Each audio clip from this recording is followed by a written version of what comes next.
Nasabat ng mga otoridad ng Caloocan ang 728,960 pesos halaga ng hinihinalang shabu at naaresto ang 2 suspect.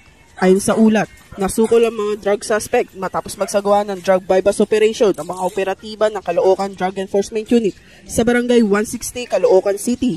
Kinilala mga nahuling akusado na sina alias Boboy na 31 anyos at ang kasama naman nito na isang lalaki rin na 25 anyos. Nakumpiska mula sa kanila ang 107.2 grams ng hinihinalang shabu na nagkakahalaga ng 728,960 pesos. Mahaharap ang mga nahuling suspect sa kasong paglabag sa RA 9165 o Comprehensive Dangerous Drugs Act of 2002. Mula rito sa Northern Police District, ako po ang inyong PNN correspondent, Patrolwoman Glacelan Esperanza, alagad ng batas, taga-taguyod ng Balitang Pulis.